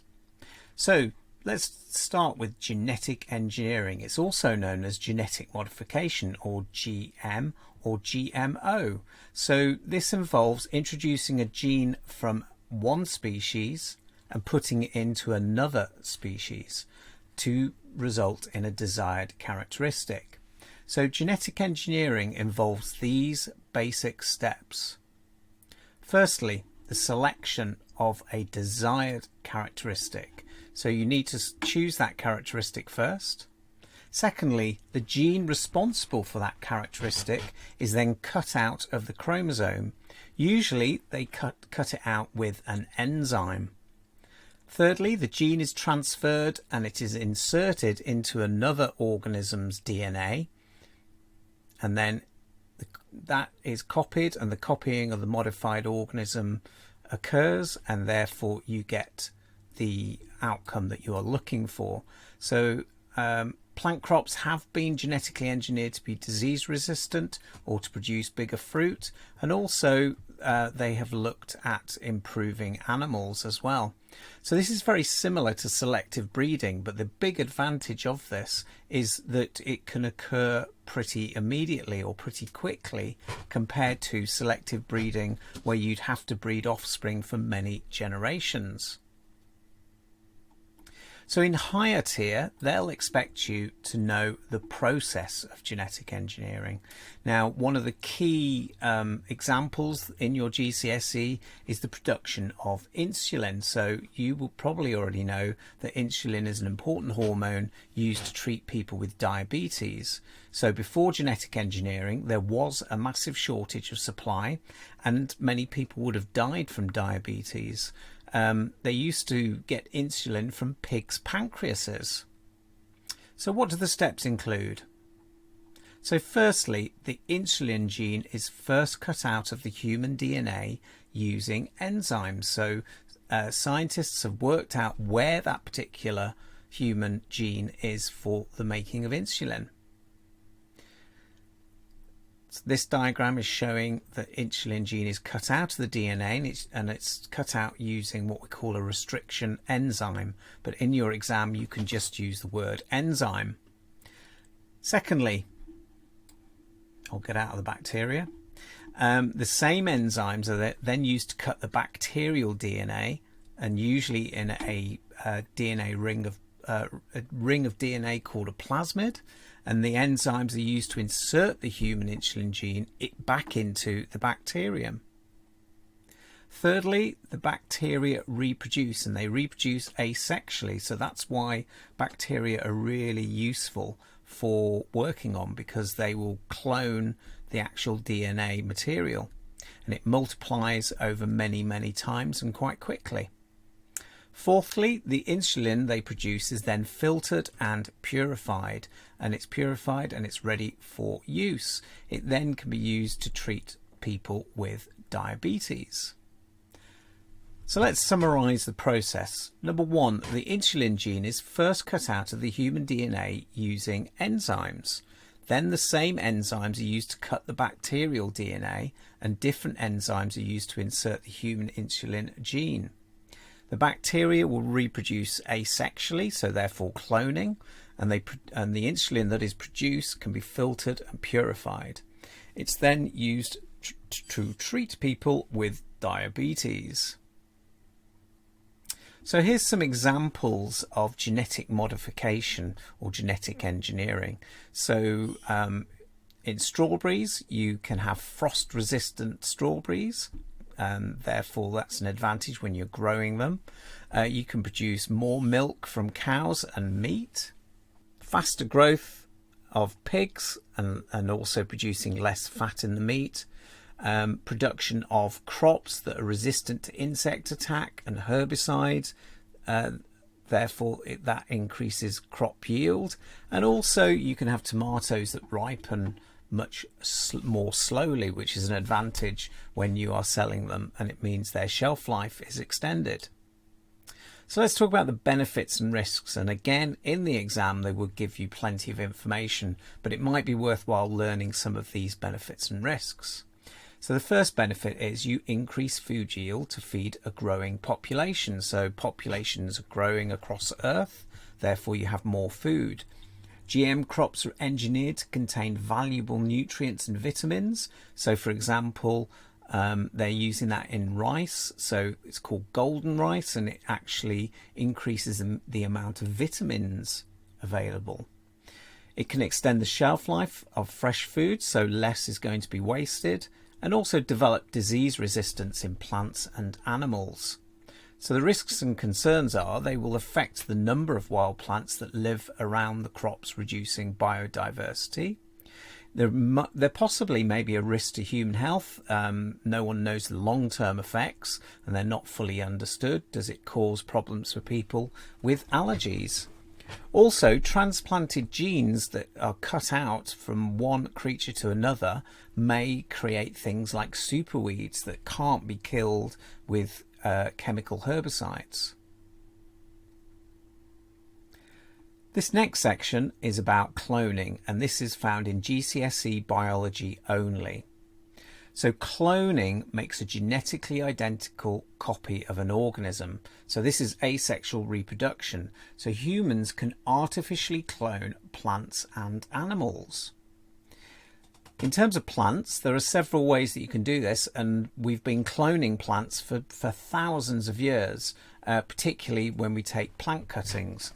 However, tissue cultures is a more modern way of producing a cloned plant. So what they do is they remove small groups of cells from a plant, and then they place them into agar, and then they can grow a large amount of very small cloned plantlets. They're then spread out, and then they can be grown on. Now, this is important for preserving rare species or producing plants for sale in garden centres. Second is cutting. So this is the thing that we've been doing for thousands of years. So you take a cutting from a parent plant, you can add some rooting hormone and then grow it in soil. So you can take a plant that desirable characteristics of a plant and then copy that plant. So animal cloning is, there's two different ways you can clone animals. Now this first one is not true cloning, and I'll explain that in a second. So this is known as embryo transplants, and this is currently done with livestock in farming. So what you get first of all is an embryo forms bisexual reproduction. So in this case, a bull and a cow would produce an embryo. That embryo would then be removed from the cow, and embryo transplants are when you split apart the cells before they become specialized. And then you transplant the identical embryos into host mothers. Now a host mother is called surrogate. So these, as you can see in the diagram, embryos split into single cells, then they divide to form embryos implanted in the surrogate mother, and the offspring are clones of each other. They are not they're not clones of their parents, but they are clones of each other. This is an advantage in farming, so that you can actually get certain characteristics very quickly. You can use selective breeding, but this method is quicker and more efficient. So adult cell cloning, well, adult cell cloning is true cloning. So this is actually producing a genetically identical clone of an animal. So the first mammal to be cloned was Dolly the sheep in 1996 at the Roslin Institute in Scotland. Now, let's have a look at how they did it. Okay, so you can see two female sheep. What they did was they took a body cell from sheep A and they removed the nucleus, and then they took from a female B, they took an egg cell taken from sheep B, and then DNA from sheep A was inserted into the egg cell from sheep B. So they're actually inserting all of the chromosomes into an egg cell. That egg cell would then develop into an embryo, and then as it says there, few cells develop into embryo, which is placed in the uterus of a host mother. So that's a surrogate mother. And lamb A is a clone of sheep A. Now, at the time, this was hailed as a great discovery, and however, the science was not fully understood. It's still not fully understood, and actually it took over 250 attempts to actually clone Dolly. Now we've gone on to clone many other mammals, obviously in research, and there are possible advantages of doing cloning, but we need to evaluate those very carefully. So again, benefits and risks of cloning. Again, you will be given lots of information, but I would learn some of these benefits and concerns. So the benefit is you produce lots of offspring very quickly with desirable characteristics. So it does help science understand the development of embryo aging and age-related diseases, and it does help you could preserve endangered species. Risks are that you reduce the gene pool. So you have fewer alleles in a population, so that reduces variation, so they could be susceptible to diseases. Cloned animals may not be as healthy as well. There was reports that Dolly died prematurely from diseases that would have been more kind of common in older sheep. Humans may be cloned in the future. We really need to consider that effect on a human if they are being cloned, particularly on the rights of individuals. Okay, so we've reached the question checkpoint. So this first question is for foundation tier, and what I would like everybody to do is to have a read of the question. Pause it, obviously, read the question, and then try and answer it yourself. So pause in 3, 2, 1. So genetic engineering is used to help sufferers of cystic fibrosis. So this is something that we've learnt before if you've watched a previous Dr. Biology video on inherited conditions. So in the sentence below, cross out the 2 lines which are wrong in each box. So I haven't done that. I should have crossed out the 2 lines, but I'm going to show you the answers. So in genetic engineering, genes are cut out of chromosomes. So I should have crossed out the 2 lines which are wrong. Read the question, Dr. Biology. Using enzymes. So those are the correct answers. Question 2. Spiders produce a protein thread which is extremely strong compared to man-made fibers. Scientists can now use bacteria to produce the same protein.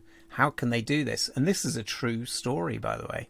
So you want to talk about the processes of genetic engineering. So basically the gene is cut out. You can mention the enzyme if you wish. You put it into a bacteria and then you grow those cells. You might want to say that they replicate asexually and you produce large amount of cells with the same protein. Question 3. This is I think it's both foundation tier and higher tier actually. So again, I'd like you to pause, read it and answer. So in 3, 2, 1. Right, so I was saying to you earlier that you'll be given some information, and this is one of those examples. So it says describe. Now describe is a command word, and it says describe how scientists can transfer the gene from Bacillus thuringiensis to maize plants. Okay, so and it tells you about the bacterium, Bacillus thuringiensis. Luckily you don't have to write it or even read it, but just know that it is a bacteria. And it says, how do you transfer the gene? Okay, now this is a bit more involved, well, tiny bit more involved, but describe is literally the process of genetic engineering. So any three from, you can cut out the gene, but if you're doing hides here, you've got to mention that you cut it out from the DNA of the, well, just the DNA. You could maybe talk about the enzyme. You get a mark for mentioning the enzyme, and then it is placed into maize at an early stage of development. So that's using the information that they've given you in the text box. So any three of those would do. Okay, this is the second part. So it's so again, I'd like you to pause, read, have an answer, and then we'll go through it. So in 3, 2, 1.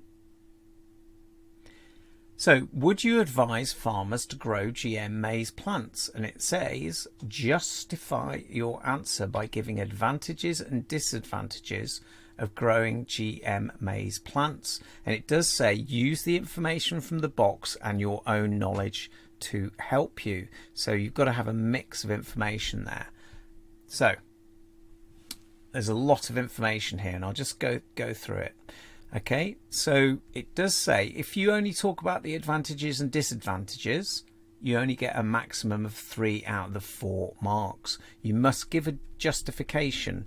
Now, justification is based on the comparison of the relative merits of at least one advantage and one disadvantage. So you might give your own opinion. Okay, so for example, you could say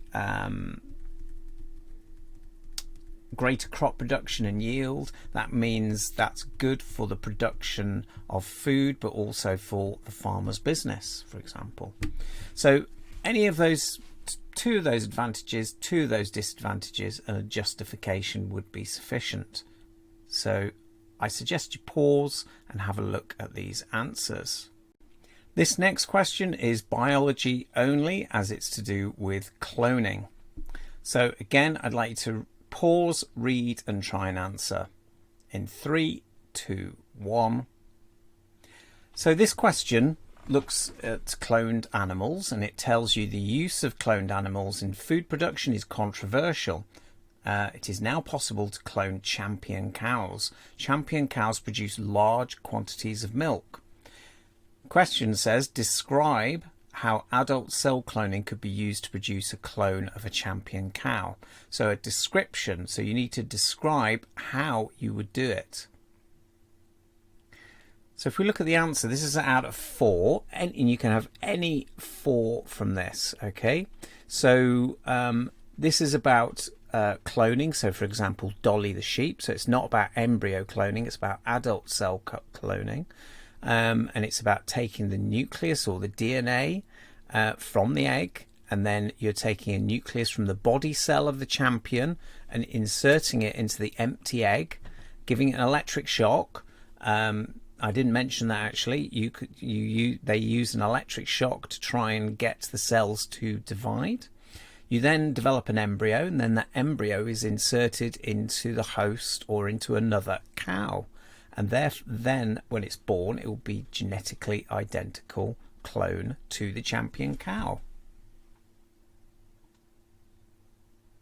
This question is biology only again, so a bit more involved, 5-mark question. They tend to give you questions on cloning that tend to be higher marks as well. So I'd like you to pause it, read it, and try and answer it, please, before we go through the answer. So pause in 3, 2, 1. So it says, it gives you lots of information. So I won't go through it, but they do talk about issues related to a cloned American champion cow. And it's about people who are against it and people who are supporters for it. So it says, use the information in the passage and your own knowledge and understanding to evaluate, and that's the key thing, whether the government should allow the production of milk from cloned champion cows. Remember to give a conclusion to your evaluation, so that will be worth 1 mark at the end. So what they're looking for are pros and cons. So you need to use some of the pros and cons in that passage, but also from your own knowledge. So for example, there's economic benefits. The clone calf is not genetically engineered. Genetic material isn't altered, and the milk is safe to drink. Cons include consumer resistance, so people are against it. They might not understand the process. It's not proved that the milk is safe. There might be ethical or religious arguments against it. And also it will reduce the gene pool.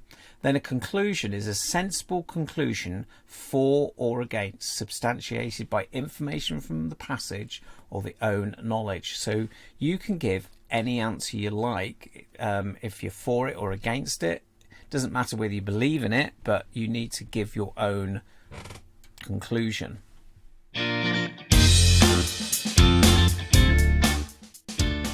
So classification. There are many species on Earth, and biologists have developed ways of grouping these together to help identify them, but also to show how species are related. And that's quite a difficult task. If you look at the number of different types of groups and families and of different species, you can see that there are many species of plants and animals on Earth, particularly the invertebrates.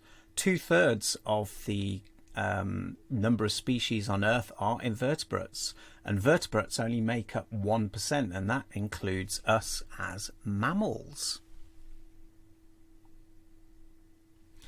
So how do we classify species? Well, the first classification system was discovered by this guy here called Carl Linnaeus, and he was able to group living things together by looking at their structures and characteristics, and he made very careful observations and classified organisms based on what we call a hierarchical structure. Now, here is an example of a hierarchical structure. So I'm going to tell you what the hierarchy is, and that is kingdom, phylum, class, order, family, genus, and species. Now that is something you're going to have to learn for your exam. However, you're not going to need to learn the example. This is just an example here for you to look at related to the lion, Panthera, Leo. A good way of remembering that order, that hierarchy, is to use a mnemonic. So for example, one mnemonic I use as Dr. Biology is the following. So I use the mnemonic king prawn curry or fat greasy sausage. So that reminds me of what the order of the hierarchy is. So in the example you can see the different groups. So kingdom for the lion is Animalia, phylum Chordata, the class is the Mammalia, order Carnivora, family is Felidae, which is the same as your pet cat, and genus is Panthera, and then the species is Leo. And you can see what those descriptions are showing for each. You'll also notice that it's in Latin, and we're going to talk about why Latin is used as a scientific language in a minute. So here's a couple of examples of classification mnemonics. So my favourite is king prawn curry or fat greasy sausage, but you can come up with your own mnemonic, and it's a really great way to remember the hierarchical structures, because more than likely you're going to be asked questions on this hierarchy in your exam.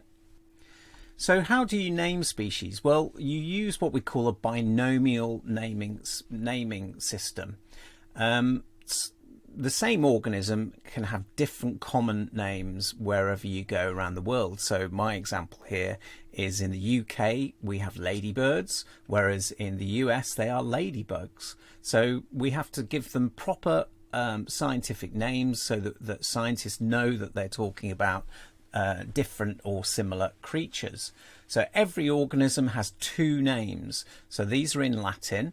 The reason they use Latin is that it's an ancient language, and also the fact that no nation would be offended by giving them these names, because Latin is not a specific language used by one country. So here is an example for humans. So humans, under the genus is Homo, so our genus is Homo, and our species is Sapiens. So Homo sapiens. So genus is like our surname, and the species name is like our first name, but it cannot be shared with any other species. The first word, genus, it always has a capital letter, and the second word, species, is always written with a small letter or lowercase letter. Now, Latin names are always written in italics, but obviously you can't write in italics. Well, you could try, I suppose, but they can be underlined. So here we've got 3 different types of Panthera, and you can see the capital letter for genus and lowercase for the species, and that is in italics. Now, the hierarchical system was very good, but it was only based on structures and characteristics, and it was quite simplistic. Now, new domain systems are being developed all the time, particularly this one by Carl Woese. And Carl Woese was able to base his evidence on life related to DNA analysis and sequencing, and he found some very weird and wonderful relationships between species that weren't known by just looking at their characteristics. But he looked further than kingdom, so higher than kingdom, and he looked at the domains. So domains, the 3 domains are archaea, which are primitive bacteria, which usually live in extreme environments. So you might remember talking about extremophiles, for example, on volcanic vents under the sea. Bacteria, the true bacteria, and there are many species of bacteria. And then the eukaryota, which includes protists, fungi, plants and animals, and that includes us as Homo sapiens as well. A really good way of looking at classification is using an evolutionary tree. So they are methods used by scientists to show how they believe organisms are related. Well, not believe, but related to evidence, particularly fossil records as well. They do use current classification data for living organisms and fossil data for extinct organisms. So you can see in the diagram here, you can see the common ancestor is at the bottom, and then you get ancestral species and then speciation occurring, getting species you can see at the top, A, B, C, D, E, F and G. Another form of classification is going downwards rather than upwards. But the key points here, so let's have a look at this first classification tree. Species F and G are more closely related than to E. The reason being is that they are closer on the evolutionary tree. Also, humans, in this second example, humans are more closely related to chimpanzees than with gorillas. So you can see that they're closely related to the evolutionary tree. We are related to gorillas, but more distantly. Okay, so let's go through some questions. So let's go through a question checkpoint. This first question is for foundation tier, but if you're doing higher tier, I would have a go at this one as well. So as usual, if you've watched any of my videos before, I ask you to read it. I ask you to pause first, read it and answer it, and then I will go through the answer with you. So 3, 2, 1, pause now. So this question gives you a classification of one species of wheat. Okay, so they've actually given you the hierarchical order, but they want to know what is the binomial name for the wheat in table 1.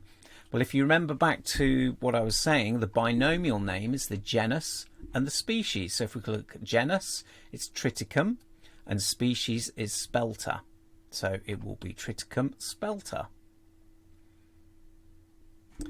Then this is a bit more of a difficult question, actually. So again, I'd like you to pause, read it and answer in 3, 2, 1. So, modern classification systems compare the similarity between the DNA of organisms. So the more similar the DNA code, the more closely the organisms are related. And they show a DNA code in 5 different organisms. And it says complete the final column of table 2 for pig and wheat.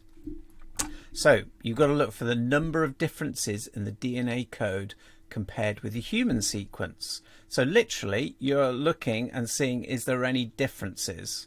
So you can go through and look through the human code and the wheat and pig code, and you'll get 2 for pig and you will get 4 for wheat. So the 2 differences here are the first 2, so J and F. Whereas in wheat, the 4 differences are C, I, K and M. 2 and 4. Then it says which organism in table 2 appears to be most closely related to humans. Well, the one that's most closely related will have the fewest differences in DNA. So in that case, it's going to be the pig. It then says give one reason why conclusions about the similarities between organisms should not be made using only the DNA codes. It's a bit more difficult, that one. So you need to think about the fact that only a small sample of DNA is used, okay? There may be differences if you look at the rest of the DNA. Okay, question 2, again, this is foundation tier.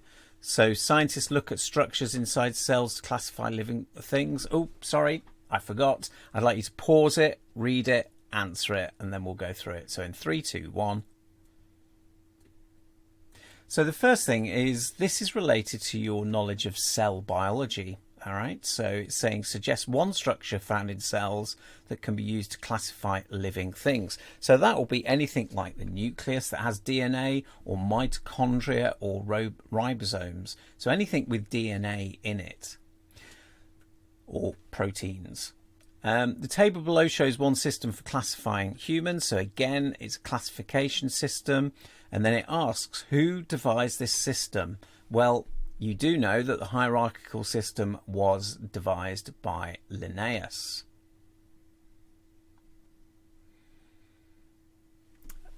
Okay, so I'd like you to pause, read and answer in 3, 2, 1. So the table from before, so this is the same table, and it says X is the largest category in this classification. You've got to name category X. Well, that's where my mnemonic will come in handy. So a good way of remembering it. So I say king prawn curry or fat greasy sausage. So K, I remember K is for kingdom. Give the binomial name of humans. Use the information in the table above. Well, you might already know that because I've told you, but the genus is Homo and the species is sapiens, so it will be Homo sapiens. And then it says suggest one way that classification systems are useful to scientists. Well, they do allow you to look at how related species are. It allows you to monitor biodiversity, and it also allows you to identify different species. Spelling mistake there. Species should be spelled S-P-E-C-I-E-S. Okay, let's look at a higher tier one. So this is higher tier. I'd like you to pause, read and answer. So in 3, 2, 1. Right, so it says in the 18th century a binomial system of grouping similar organisms was developed. Before the binomial system, the common briar rose had the following names, and it gives you all of the names, the Latin names. It's quite a mouthful, I'm not going to read them all. And then it says in the binomial system the same rose is called Rosa canina. So one advantage of the binomial system is that the name is shorter than the names used before this system. Then asks you to suggest 2 other advantages of the binomial system. Now, when you see the keyword suggest, there are lots of different answers you could have. So let's have a look. Well, I did tell you that having the same binomial systems means that all scientists around the world will understand what you're talking about. The genus, so genus in this case is Rosa, gives information on its ancestry, are related to other roses, so other rose plants, and it tells you how related organisms are to each other. B, classification systems have changed in the last 50 years. Give one reason why we now have more information. Well, I talked about Carl Voss and about DNA analysis. So we've had discovery of DNA. We've also, other things you could mention are things like improvements in microscopes, so the use of electron microscopes to allow us to look at internal structures of organisms and cells. And then it asks you, C, archaea is one of the groups in the 3 domain systems. Give 2 features of the domain archaea. So this is definitely higher tier. So archaea, if you remember, I did say it's a primitive bacteria, or you could say they're prokaryotes, and they live in extreme environments. So you could mention that they are extremophiles. Okay, so here's the next question. So again, I'd like you to pause, read and answer. So in 3, 2, 1. So again, this is a higher tier question, and it talks about fall armyworms, and they are native to America. What you're probably noticing is that they give you species that you've never heard of before, and that's not a problem in terms of answering, but you just need to be aware that they will mention species that your teachers have not mentioned. So it says fall armyworms eat corn plants. It tells you the binomial name, and then it says the fall armyworms belong to an order of insects called Lepidoptera, and the table shows a classification table for the fall armyworm, and it asks you to complete the table.